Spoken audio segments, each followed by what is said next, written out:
আজ ঘুরে দেখাবো পানিহাটি 12 মন্দির ঘাট। তবে কি আছে এই ঘাটে, আর এই ঘাটের ইতিহাস জানতে সম্পূর্ণ ভিডিওটি দেখতে থাকুন।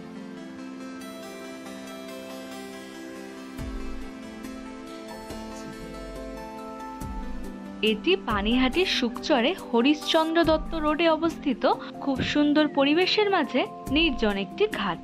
আর এই ঘাটেই রয়েছে 12টি শিব মন্দির। আজ থেকে প্রায় 200 বছর আগে 1213 বঙ্গাব্দে শ্রী নবীনচন্দ্র দত্ত এই ঘাট নির্মাণ করেছিলেন তার পিতা হরিশ্চন্দ্র দত্তের স্মরণে। জানা যায় কলকাতার গঙ্গায় শ্রী হরিশ্চন্দ্র দত্ত তর্পণ আচার পালনের সময় এক গর্ভবতী মহিলাকে জল ভর্তি কলসি নিয়ে ঘাটের সিঁড়িতে পড়ে মৃত্যু হতে দেখেন। আর তারপর তিনি এমন একটি ঘাট নির্মাণের সিদ্ধান্ত নেয় যেখানে যে কোনো গর্ভবতী মহিলাই সহজেই প্রবেশ করতে পারবে, যে ঘাটের সিঁড়ির ধাপ হবে ছোট ছোট এবং অনেক দূর পর্যন্ত বিস্তৃত। আর এই ঘাটের পাশেই তিনি 12টি শিব মন্দিরও নির্মাণ করেন। শিব মন্দিরের শিবলিঙ্গগুলি নীলকষ্টি পাথর দিয়ে তৈরি। ঐতিহ্যবাহী স্থাপত্য শিল্পকর্মের অনেক সুন্দর ভাস্কর্য সহ চারপাশে একটি বাগানও রয়েছে। শিবের যে কোনো পুজোই এখানে খুব ভালোভাবে জাঁকজমক করে পালিত হয়। তাই আপনি আপনার যে কোনো আচার পালনে বা শিবের পুজোয় কিংবা একাকী কিছুটা সময় কাটাতেও আসতেই পারেন পানিহাটি 12 মন্দির ঘাটে।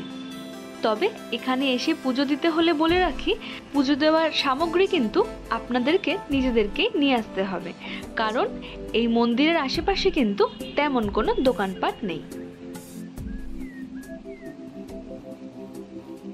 1924 সালে কালনা থেকে গঙ্গাসাগর পর্যন্ত গঙ্গার সমীক্ষার পরে কলকাতার বন্দর কমিশনার বলেছিলেন এটি এত সুন্দর একটি ঘাট যা অনেক নিচ অব্দি বিস্তৃত এবং সর্বনিম্ন ভাটার সময়ও এটি কখনোই শুকিয়ে যায় না।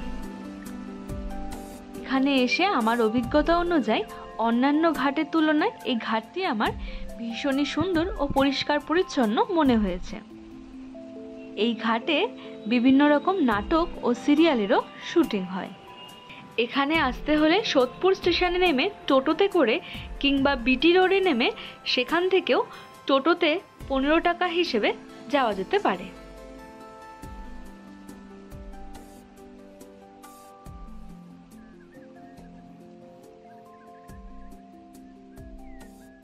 আমি পিয়ালি আজকের এই ভিডিওটা এখানেই শেষ করলাম। দেখা হবে আরও একটা নতুন ভিডিওর সাথে। ততক্ষণের জন্য ভালো থাকবেন, সুস্থ থাকবেন।